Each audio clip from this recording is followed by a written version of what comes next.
الحمد لله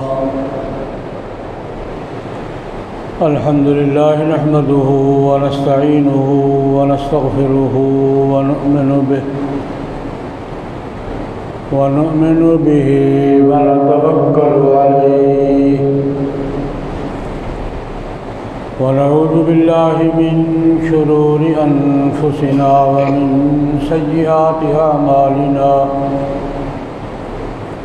من يهده الله فلا مضل له ومن يضلله فلا هادي له ونشهد أن لا إله إلا الله وحده لا شريك له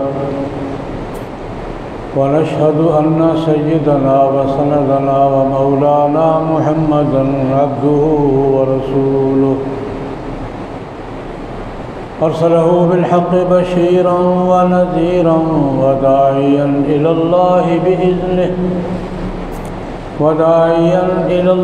بإذنه وسراجا منيرا اللهم صل على محمد وعلى آل محمد كما صليت على إبراهيم وعلى آل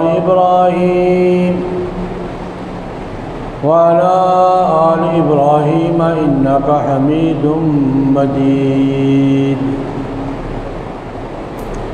اللهم بارك على محمد وعلى آل محمد كما باركت على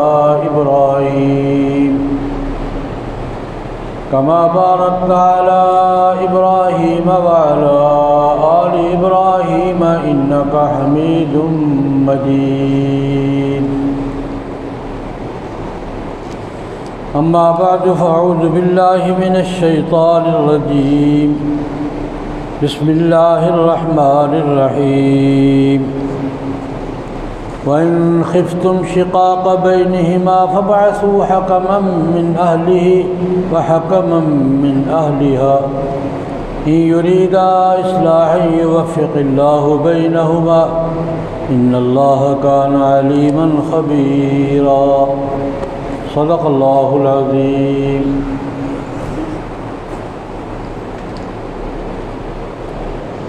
بزرگان محترم، برادران اسلام، قرآن مقدس کی ایک آیت کریمہ تلاوت کی ہے۔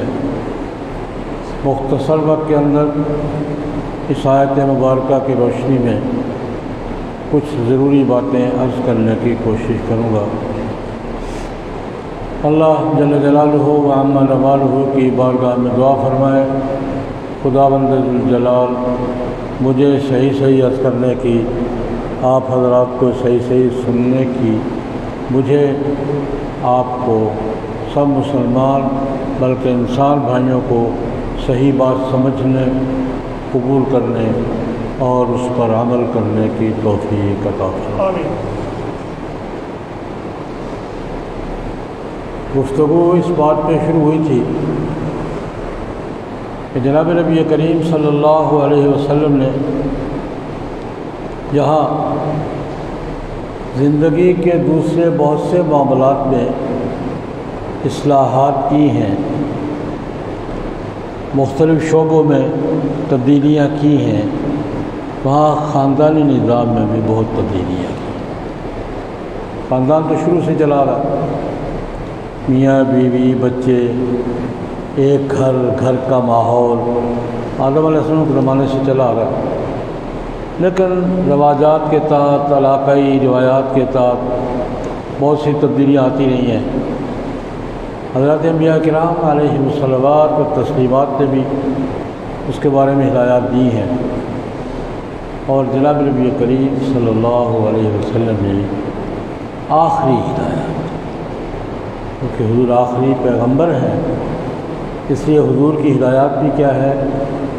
آخری ہدایات۔ حضور کی اصلاحات یہ بھی آخری اصلاحات ہیں۔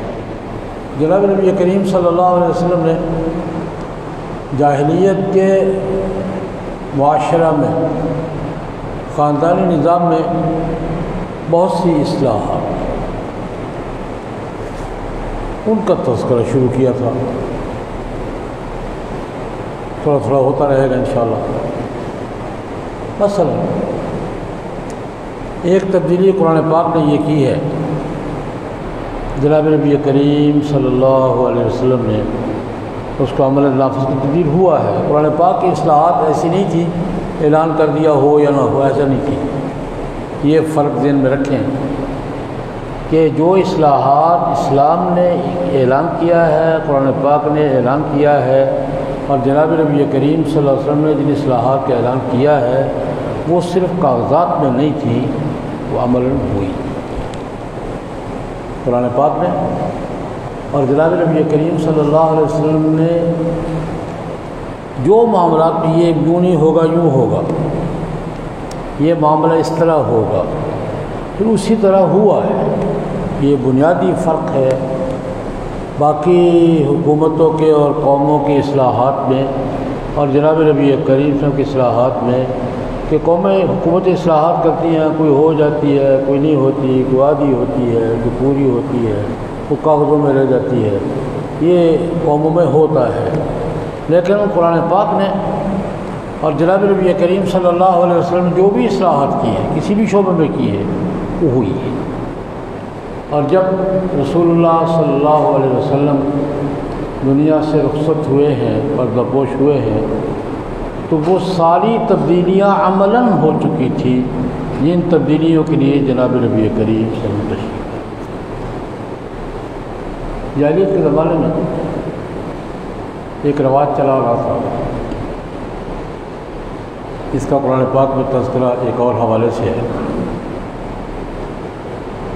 اللہ رب العزت نے فرمایا ان خفتم اللہ تقسطوا فی الیتامی فانکحوا ما طاب لکم من النساء مثنی وثلاث ورباع۔ اس کا لفظی ترجمہ مفہوم یہ ہے، اگر تمہیں ڈر ہو کہ تم یتیم بچیوں کے ساتھ انصاف نہیں کر سکو گے تو شادیاں کرو 2 3 4۔ اگر اس کا پس منظر معلوم نہ کیا جائے تو بات سمجھ میں نہیں آتی۔ خود ام المومنین حضرت عائشہ رضی اللہ تعالیٰ عنہ سے ان کے بھانجے حضرت عروہ بن زبیر رضی اللہ تعالیٰ عنہ نے پوچھا، اماں جی آج سمجھ میں نہیں آ رہی، کیا مطلب اس کا؟ اگر یتیم بچیوں سے انصاف نہ کرو تو 2 شادیاں کرو، 3 کرو، 4 کرو، کیا مطلب اس کا؟ یتیم بچیوں کے ساتھ انصاف کرنا نہ کرنا الگ مسئلہ ہے، شادیاں 2 3 4 کرنا الگ مسئلہ ہے، ان کا آپس میں جوڑ کیا ہے؟ اور یہ بات درمیان میں عرض کروں گا، قرآن پاک کی بہت سی آیات ایسی ہیں کہ جب تک ان کا پس منظر معلوم نہ ہو مطلب واضح نہیں ہوتا۔ اور یہ صرف قرآن پاک کی بات نہیں ہے، ہماری بہت سی باتیں ہوتی ہیں، پس منظر معلوم ہو تو بات سمجھ میں آتی ہے، پس منظر معلوم نہ ہو تو بات سمجھ میں نہیں آتی۔ ہم بھی باتیں کرتے ہیں، ایک ماحول میں ہم نے بات کی ہے، اس ماحول کو سامنے رکھتے ہیں، دوسری جگہ جا کے کی اور کو نہیں سمجھ میں یار یہ کیا بات کر رہا ہے، بھائی اس ماحول میں کی تھی۔ ہماری عام گفتگو میں ایسا ہوتا ہے، کوئی بھی گفتگو، اس گفتگو کا ماحول اور پس منظر اگر معلوم نہ کیا جائے تو بات سمجھ میں نہیں آتی۔ آج کے دور کے لوگوں کی باتیں بھی سمجھ میں نہیں آتی۔ کسی شخصیت کی باتیں لے لیں، کسی شخصیت کی کوئی بات بھی جب تک پس منظر معلوم نہ ہوگا سمجھ نہیں پائیں گے آپ، کہاں بات کی تھی، کیوں کی تھی، وجہ کیا تھی۔ قرآن پاک میں بھی متعدد مقامات ہیں کہ جب تک بات کا پس منظر نہیں معلوم کریں گے آپ نہیں سمجھ میں آئے گی۔ ہم اس کو پس منظر کہہ دیتے ہیں، مفسرین اس کو شان نزول کہتے ہیں۔ مفسرین کی اپنی اصطلاح شان نزول، یہ آیت کب نازل ہوئی تھی، کیوں نازل ہوئی تھی، کس ماحول میں نازل ہوئی تھی، اس کا نتیجہ کیا تھا، اس کو سمجھ کر آج سمجھ میں آتی ہے۔ اور اگر قرآن پاک کی آیات کو، قرآن پاک کے ارشادات کو ماحول سے الگ کر دیا جائے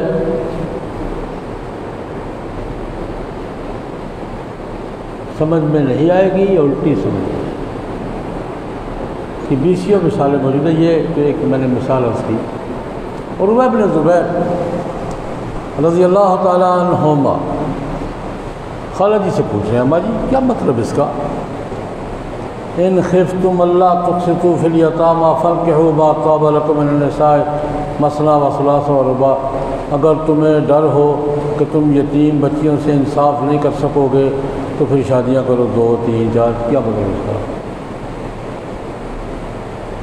اماں جان نے فرمایا بیٹا تمہیں اس کا بیک گراؤنڈ معلوم نہیں ہے، اس سے تمہیں سمجھ نہیں آئے گا اس کا پس منظر کیا ہے۔ یہ پس منظر کون بیان کر رہا ہے؟ ام المومنین حضرت عائشہ رضی اللہ تعالیٰ۔ تو بات یہ ہوتا یہ تھا کہ قبائل کا سسٹم تھا، ایک قبیلے کا سربراہ ہی قبیلے کے سارے فیصلے کرتا تھا۔ جاہلیت کے دور کا ماحول بیان کر رہے ہیں۔ قبائل میں یہی ہوتا ہے، قبیلے کا سردار اس کا فیصلے نافذ ہوتا ہے۔ کوئی بچی یتیم ہو گئی ہے، باپ فوت ہو گیا، بچی تنہا رہ گئی ہے، فیصلہ اس نے کرنا ہے سردار نے کہ اس بچی کا کیا کرنا ہے، کس کے کھاتے میں ڈالنی ہے، کیا کرنا ہے کیا نہیں کرنا۔ فرماتی ہے اگر تو وہ بچی کوئی جائیداد اس کے باپ کی تھی یا بچی خوبصورت ہے تو سردار صاحب یہ کرتے تھے ٹھیک ہے بھائی چلو پیچھے اپنے حرم میں شامل کر لیں، یہ میری بیوی ہے، چلو۔ کب؟ اس خوبصورت ہے یا اس کے پاس 4 پیسے باپ کو چھوڑ گیا ہے تو وہ اپنے حرم میں آرڈر یہ آپشن نہیں ہوتا، آرڈر چلو۔ بیویوں کی تعداد پہ پابندی نہیں تھی، 50 50 60 60 100 اب وہ ساری زندگی اس سردار کے رحم و کرم پر ہوتی تھی، جائیداد بھی ہڑپ ہو جاتی تھی، اس کا جوانی بھی ماری جاتی تھی، سردار کا آرڈر چلتا تھا چلو پیچھے ہو تو میری بیوی ہو۔ اور اگر وہ پیسہ کوئی نہیں ہے اس کے پاس اور خوبصورت نہیں ہے تو اس کو بالکل معطل چھوڑ دیتے تھے، کوئی فیصلہ نہیں ہوتا اس کے بچوں کرتے ہیں فیصلہ۔ اللہ رب العزت نے اس پہ پابندی لگائی۔ پہلی پابندی تو یہ لگائی کہ بھائی 4 سے زیادہ بیویاں نہیں، یہ 4 کی تعداد 4 تک پہنچانے کے لیے نہیں، 4 سے زیادہ پر پابندی کے لیے۔ حضرت عائشہ رضی اللہ عنہ 4 تک کی اجازت ہے نا، یہ 4 عادت پورا کرنے کے لیے نہیں کہ ضرور 4 ہی کرنی ہے، 4 سے زیادہ کی پابندی کی، 4 سے زیادہ نہیں بھائی نہیں، تاکہ یہ ظلم جو تم نے شروع کر رکھا ہے یہ ختم ہو۔ 4 کی تعداد سے زیادہ پابندی لگا، 2 3 4 اس میں بھی شرط لگا دی، ان خفتم اللہ تعدلوا فواحد، 2 تب کر سکتے ہو جب دونوں کے ساتھ انصاف کر سکو، اگر دونوں کے ساتھ انصاف نہیں کر سکتے تو 1 بس۔ دوسری کی اجازت کب ہے؟ جب تمہیں اعتماد ہے کہ میں انصاف کر سکوں گا، اپنے مزاج پر اپنے وسائل پر تمہیں کنٹرول ہے کہ میں کر لوں گا، انصاف کر لوں گا، تب 2 ہے 3 ہے۔ ان خفتم اللہ تعدلوا فواحدہ، اگر تمہیں خدشہ ہو کہ میں انصاف نہیں کر سکوں گا، دونوں کے حقوق پورے نہیں کر سکوں گا تو ایک بس۔ تو پہلی اصلاح یہ کی کہ 4 سے زیادہ پہ پابندی لگا دی، اور 2 3 4 کی شرط، عدل کی شرط کے ساتھ، انصاف کی شرط کے ساتھ، اس وضاحت کے ساتھ کہ ان خفتم اللہ تعدلوا فواحدہ، اگر تمہارا ماحول عدل کا نہیں ہے، تمہارا مزاج عدل کا نہیں ہے، اپنے اوپر اعتماد نہیں ہے تو ایک، اور 4 سے زیادہ تو بالکل نہیں۔ چنانچہ نبی کریم صلی اللہ علیہ وسلم نے 4 سے زیادہ جس کی تھی سب کی چھڑوا، جس کی 5 تھی 1 چھڑوا دی، جس کی 10 تھی 6 چھڑوا دی، جس کی 20 تھی 16 چھڑوا دی۔ ختم کرو کسی کو۔ یہ ایک اصلاح تھی خاندانی نظام میں کہ زیادہ سے زیادہ کتنی؟ 4 بھی انصاف کی شرط کے ساتھ، 4 سے زیادہ نہیں۔ یہ جو چودھری لوگ اور سردار لوگ 20 اور 30 اور 40 کمرے میں اندر ہر میں داخل کر لیتے ہیں، انصاف جو ہوتا ہے اس ظلم کو ختم کر لیں۔ اب یہاں ایک مسئلہ اور کھڑا ہو گیا، پورے معاشرے میں جس کی بھی 4 سے زیادہ تھی چھڑوا دی حضور نے۔ حضرت عمر نے بھی چھوڑی ہے، بہت سے صحابہ نے چھوڑی۔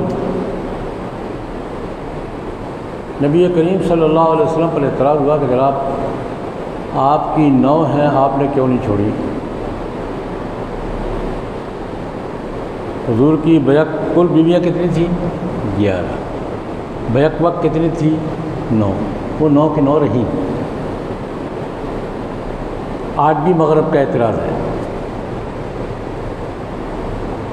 جناب نبی کریم صلی اللہ علیہ وسلم پر جو اعتراضات ہیں نا، مغرب پہ ایک اعتراض یہ بھی ہے جناب باقیوں سے آپ نے چھڑوا دی، اپنی کیوں نہیں چھوڑی؟ اور نہیں چھوڑی۔ یہ ایک لمبی بات ہے، درمیان میں آ گئی ہے تو میں عرض کر دیتا ہوں۔ اور یہ تو واقعہ ہے کہ 4 تک کی 4 سے زیادہ کی پابندی کے بعد حضور نے سب سے 4 سے زیادہ چھڑوا دی۔ کسی کے پاس 4 سے زیادہ نہیں تھی، نہ ہے، نہ ہو سکتی ہیں۔ لیکن نبی کریم صلی اللہ علیہ وسلم کی 9 تھی، 9 کی 9 رہی، ان میں سے کہ ایک کو بھی چھوڑا۔ قرآن پاک نے ایک پابندی تو لگا دی، لا يحل لك النساء من بعد ولا ان تبدل بهن من بعد ولو اعجبك حسنهن۔ اس کے بعد آپ کو بھی، حضور کو بھی نئی شادی کرنے کی اجازت نہیں، اور ان میں سے بدل کر گنتی پوری رکھنے کی بھی اجازت نہیں۔ صاف صاف کہہ دیا، لا يحل لك النساء، آپ کے لیے بھی اس کے بعد جائز اجازت نہیں، نہ نئی شادی کر سکتے ہیں، ولا تبدل بہن، ان میں سے کسی کو طلاق دے کر ناوقادت بولے یہ بھی نہیں کر سکتے آپ۔ بلو آج اب آپ سنو، اگرچہ آپ کو کوئی عورت کتنی اچھی کیوں نہ لگے، یہ بات تو ہوئی، لیکن یہ 5 کیوں نہیں چھڑوائیں؟ مفسرین فرماتے ہیں قرآن کریم میں اللہ رب العزت نے جناب نبی کریم صلی اللہ علیہ وسلم کی ازواج مطہرات کا ٹائٹل کیا بیان کیا ہے؟ النبی اولا بالمؤمنین من انفسہم وازواجہ امہاتہم۔ نبی مسلمانوں پر ان کی جان سے زیادہ حق رکھتا ہے، اور نبی کی بیویاں مسلمانوں کی کیا ہیں؟ مائیں ہیں۔ ازواجہ امہات، جناب نبی کریم صلی اللہ علیہ وسلم کی ساری ازواج امت کی، پوری امت کی کیا ہیں؟ مائیں ہیں، امہات المومنین۔ اب باقی کسی نے کوئی چھوڑی ہے تو وہ تو کہیں چلی جائے گی، نکاح کر لے گی، وہاں کس کے ساتھ نکاح کرے گی؟ اس نے کدھر جانا ہے؟ ان کے پروٹوکول کا تقاضا یہ تھا کہ یہی رہے، باقی جنہوں نے چھوڑی وہ کسی نہ کسی سے نکاح کر لیا، کسی سے کر لیا۔ یہ 5 میں بالفرض کہہ رہا ہوں، یہ 5 مائیں حضور چھوڑ دیتے، یہ مائیں کدھر جاتی؟ یہ تو کسی کے ساتھ نکاح نہیں کر سکتی، ماں ہے، پچھلے والی وارث بھی سارے گئے، یہ کدھر جائے گی؟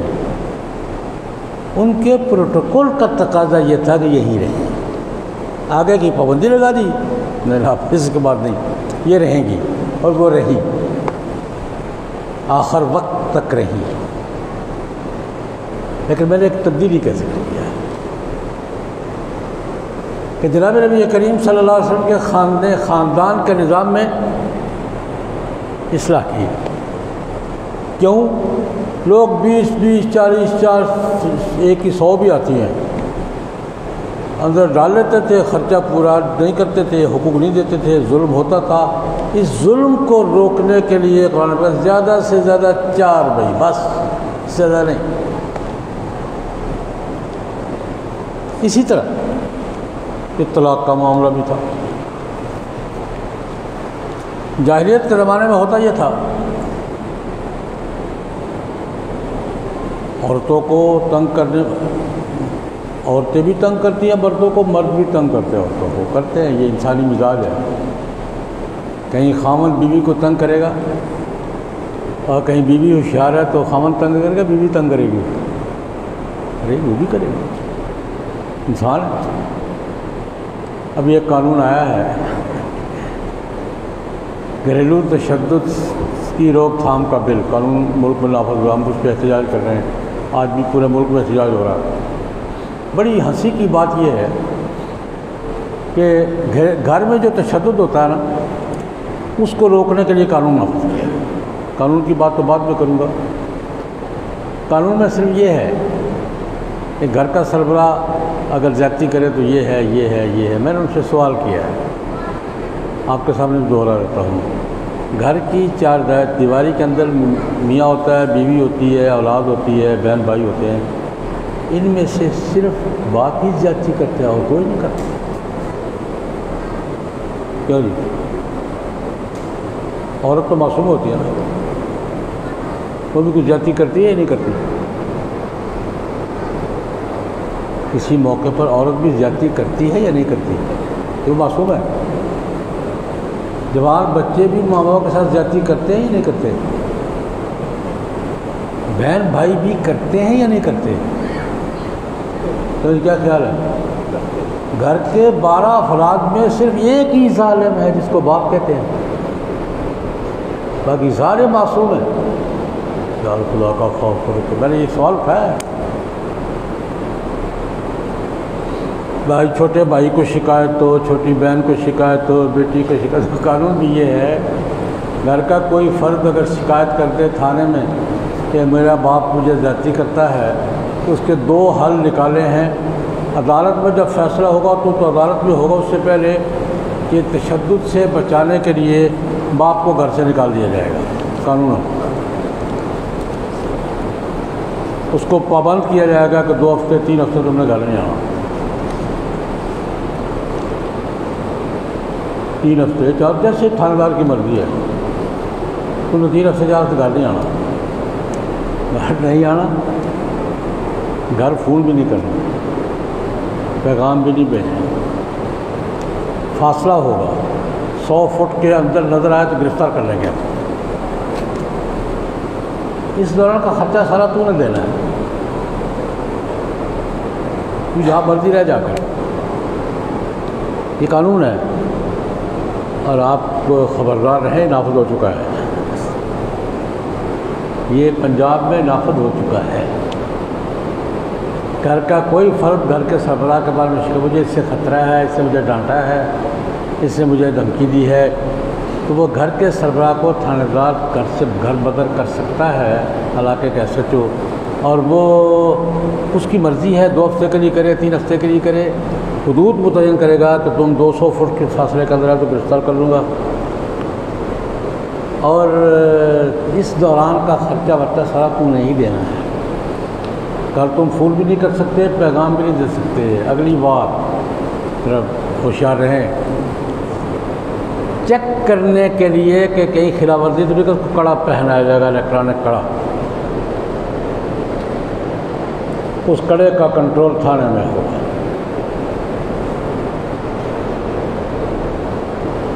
یہ باپ کو اس بات کی سزا دی جائے گی کہ اس نے بیٹی کو ڈانٹا کیوں ہے، کڑا پہنا جائے گا، کڑے کا کنٹرول کہاں ہوگا؟ تھانے میں۔ کسی وقت بھی چیک کر سکتے ہیں کام کر رہا ہے. لوگوں کے سامنے علامت ہوگی کہ یہ ظالم باپ ہے. کنٹرول تھانے میں ہوگا کہ وہ چیک کریں. یہ سزا وہ ہے جو عدالت کے فیصلے سے پہلے کی ہے. عدالت جب فیصلہ کرے گی کرے گی. خیر یہ بات لمبی ہے. میں نے یہ سوال اس قانون پہ سوال اٹھایا ہے کہ میرے بھائی گھر کے 10-12 افراد میں ایک باپ ہی ظالم ہے بس. چھوٹے بھائی کوئی زیادتی نہیں کرتے, بیوی کوئی زیادتی نہیں کرتی, اولاد کوئی زیادتی نہیں کرتی. ایک تصور کے باپ ظالم ہے, اس کو قابو کرو. باقی معصوم ہیں سارے. باقیوں کا ذکر کہاں ہے؟ میری بات آپ کی سمجھ میں آ رہی ہے کہ نہیں آ رہی؟ صرف گھر کے سربراہ کو مجرم تصور کر کے باقی سب معصوم ہیں, ان سے کوئی غلطی نہیں ہوتی. میں نے کہا میرے بھائی آؤ انوار العلوم میں آؤ, صبح روزانہ سبق ہوتا ہے حدیث کا بھی فقہ کا بھی. باپ زیادتی کرے تو کیا سزا ہے, بھائی زیادتی کرے تو کیا سزا ہے, بیٹا زیادتی کرے تو کیا سزا ہے, بیوی زیادتی کرے تو کیا سزا ہے. آؤ اس یہاں آ کے پڑھو کہ آپس میں سب ایک دوسرے سے زیادتی کرتے ہیں, امکان موجود ہے. کیونکہ جامع قانون اگر چاہیے تو آپ جامع لگا. امریکہ کا قانون اٹھا کے یہاں لے آئے ہو وجہ. اور پورے شرح صدر کے ساتھ پورے دعوے کے ساتھ کہتا ہوں کہ گھر کے نظام میں جس نے جو زیادتی کی ہے سارے کرتے ہیں یار, کون نہیں کرتا؟ نہیں کرتے. جس نے جس کے ساتھ جو زیادتی کی ہے اس کا حل اگر کسی نے مکمل دیا ہے تو وہ اسلام ہے. صرف مشکات شریف کی کتاب المعاشرت پڑھو ذرا, آپ لوگ پڑھا بھی کرو. مشکات شریف مشہور کتاب ہے, پڑھتا آپ حالات سنتے رہتے. کتاب المعاشرت آپس میں رہنا کیسے ہے پڑھ لو ذرا. اسلام نے باپ کا حق کیا بیان کیا ہے, ماں کا کیا بیان کیا ہے, بیٹی کا حق کیا بیان کیا ہے, بیٹے کا کیا بیان کیا ہے, بہن کا کیا کیا ہے, بھائی کا کیا کیا ہے. اس کے ساتھ زیادتی ہو تو کس سے پوچھا جائے گا, اس کے ساتھ زیادتی. پورا مکمل قانون جسے کہتے ہیں وہ یہ ہے. آپ نے صرف باپ کو مجرم کر کے کڑا پہلا دینا کہ یہ مجرم ہے جناب, پھر ہو جائے. یہ کماتا کیوں ہے, خرچ کیوں کرتا ہے؟ خرچہ وہی دے گا, مجرم بھی وہی ہوگا, سزا بھی اسی کو ملے گی, باقی سب معصوم ہیں. خدا کا خوف. تو خیر میں یہ کر رہا تھا جناب نبی کریم صلی اللہ علیہ وسلم کی خاندانی اصلاحات میں طلاق بھی ایک مسئلہ تھا, اب بھی ہے.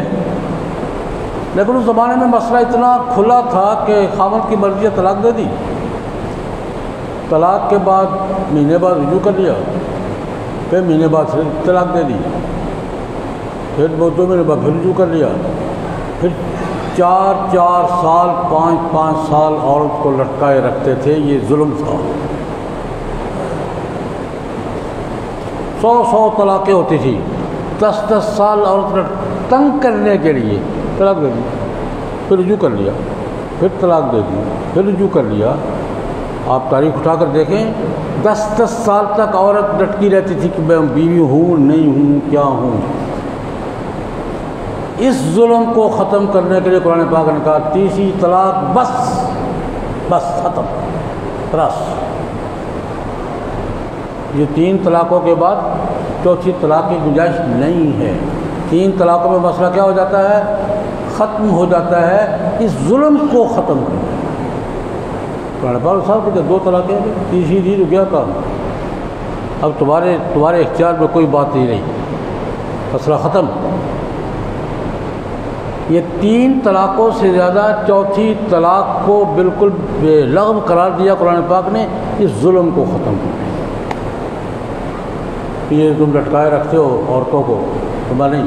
تیسری طلاق دی کام ختم, اس کے بعد نیا نکاح ہوگا, نیا سب کچھ ہوگا.